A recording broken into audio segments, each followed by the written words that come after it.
За сайн бацгаана уу та бүхэндээ гээгээ өдрийн мэнд хүргэе. Өнөөдөр цөмрөө загсны хоолойн талаар мэдээлэл хүлээн авцгаана. Загс гэдэг бол хамгийн зөөлөн мэдрэмжтэй, хамгийн өрөвч, хамгийн сүнслэг гүн энергитэй юм урд байдаг байгаа. За энэ видеонд цөмрөө загсны энергийг 3 түвшинд ойлгож авцгаана. Зан чанарын үндэс, амьдрал дээрхтэй хүч ба сорилтууд нь юу юм, мөнгө, эрүүл мэнд, хайр дээр яаж ажилладаг механизмтэй гэдэг талаараа. За одоо цөмрөө суурь мэдлэгээ зөв ойлгоцгоё. Өмнөний хэл ингээд заасан байгаа тийм ээ. Жилээс жилд шалтгаалаад баг зэрэг хэлбэлзэж болдог. Өдрүүд нь 1-2 наашаа цаашаа. Харин энергийн хувьд бол загас ус мах бодтой, мэдрэмжтэй, зүүн совинтой, дотоодын гүн мэдлэгтэй орд. За мэдээж хэрэг одоо загасны мань гол дэлгүүр нь логик биш. Тэдний хүч нь одоо хүний сэтгэлийг уншиж чаддаг. Дотоод дохиог сонсож чаддаг. Бусдын өвдөлтийг мэдэрч тусалж чаддаг ийм гоё бэлэг чанартай байгаа. За загасны маань удирдах гаригууд тийм ээ далааван болон одоо гарахаас байд гаригууд маань байгаа. Одоо юу гэсэн үг гэхээр далааван гариг маань ингээд бидний мөрөөдлийг, бидний уран сэтгэмжийг, нууц ертөнцийг хэмжлэгээ, итгэлийг ингэж хайрлаж идэг. Тэгээд энэ бүгдэнтэй одоо загасны ордууд маань уугаасаа байдаг энерги гэсэн үг. За бархас байд гариг маань болохоор маш их зүйлийг маш их болгож чаддаг. Бидний одоо хитийн аз жаргал, бидний ингээ байгаа тэр мэдлэг боловсролтыг улам их болгож чаддаг юм далаа шиг их юм энерги тгийж идэг учраас одоо далааван гаригийн маань энергийг улам их болгож чаддаг ийм гайхалтай хоёр иргэшээдэг гаригуудын дор байдаг ийм загасны ордын байгаамаа. Маш хүчтэй байхгүй. Тэгээд загас маань гэхдээ ийм том хүчтэй учраас одоо нууц ертөнцтэй холбоотой, даалт дэмжлэгээтэй холбоотой гэж ярьж байна шүү дээ. Гэхдээ анхаарах зүйл нь болохоор өөрийгөө хамгаалах хил хязгаарыг одоо ингээд суур болгох хичээл одоо бас өөртөө тулгарч байдаг юм аа. Тэгээд үүнтэй холбоотой цөмөрөө өөрсдийнх нь давуу болон сүүдэр талуудыг сонирхцгоё. За энэ давуу тал дээр нь тийм ээ маш гоё тийм өрөвч байна, энерж чаддаг байна тийм үү? Гүн мэдрэмжтэй байна. Одоо уран бүтээлч тийм ээ сүнслэг мэдрэмж сайтай, хүмүүсийг бүр эдгэж чаддаг, ангааж чаддаг, тайвшруулах ийм том хүч чадал байна. Энергитэй гэсэн. Гэхдээ сүүдэр тал нь яг энэ мэдрэмжээсээ гарч ирээд байдаг.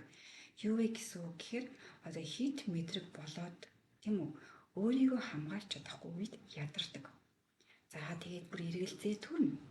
Бодит байдлаас цухтах хүслийг үүсгээд байдаг. Заримдаа ингээд өөртөө буруу аваад би л буруутай гэж өөрийгөө золиослох хандлага хүртэл гарнаа. Тиймээс загасны маань хөгжлийн гол түлхүүр бол одоо бусдыг өрөвдөх дээр нэмдэг нь өөрийн хэл хязгаарыг тогтоох. Өөрөөр хэлэх юм бол өрөвдөх чадвараа алдахгүйгээр өөрийгөө хамгаалж сурах юм аа гэсэн үг. За одоо цэмрээ цомроо цаашлаад ажил мэргэжлийг сонирхцгоё. Загасны майнтай ордын авьяас нь илүү одоо юу гэмдэ хатуу дүрмтэй биш харин утга учир өгсөн өөрсөнд нь мэдрэмж авчирч чаддаг үйлчлэгээ шаарддаг ийм салбарууд дээр маш хүчтэй илэрч од болж гялалзаж чаддаг ийм энергитэй ордууд юм байна. Тийм учраас загасны маань ордуудад одоо урлаг, хөгжим, кино зохиол, зөвлөгөө өгөх, сэтгэл зүйн эмчилгээ, сэтгэл зүйн зөвлөгөө тийм бүр сэтгэл зүйч тэг хүмүүнлэгийн ажил, туслах үйлчилгээ, бүр цаашлаад одоо бясалгал заадаг, йог, сүнслэг хөгжүүлэлт гэх мэт ийм чиглэлүүдээр өөрийнхөө маш сайхан гэрэлтэж чаддаг. За загсууд маань ажил дээр хамгийн сайн ажилдаг орчин бол ямар орчин тэднэрт маань таардгүй гэхээр айгүй гоё тийм зөөлөн урамсгалтай. Ороо дээрс нүүн дээр нь бүр ингээд бүтээлч хэрэгжүүлээ өгдөг. За бүр цаашлаад энэ нь бүр ингээд утга зориг өгч чадах юм бол за энэ ингээд бүр хамгийн төгс хувирна гэсэн үг. За тэгээд цөмрөө цаашлаа мөнгө санхүү дээр яах вэ? За мөнгөний тухай гэх юм бол загас маань мөнгийг тийм ээ тоогоор биш ихэвчлэн ингээд мэдрэмжээрээ удирдах үе их байх гэдэг. Тиймээс одоо ингээд жоох өрөвдсөн, гуниглсан, дотроо ингээд хоосорсон үедээ гинт зарлаг гаргах эрсдэлтэй байдаг шүү. Энд ингээд загас нь хамгийн сайн ажилладаг систем бол маш энгийн. Одоо ингээд өөртөө тогтсон төсөв гаргах хэрэгтэй. За мэдээж хэрэг хоримтлал гаргах үүсгэх хэрэгтэй. Тэгээд би өөрийн үн цэнээ хямдруулахгүй гэсэн дүрм тавих хэрэгтэй. Загас маань нэг зүйлийг маш сайн санаж явбал зүгээр тэр нь юу вэ гэхээр өөрийгөө өмнөлт суурна гэдэг бол санхүүгээ хамгаалж сурч байна гэсэнтэй бүр агаар нэг юм байгаамаа. За цөмөрөө жоохон цаашлаад одоо эрүүл мэндэнд яадаг юм бэ гэдэг энергийг сонирхцгаая.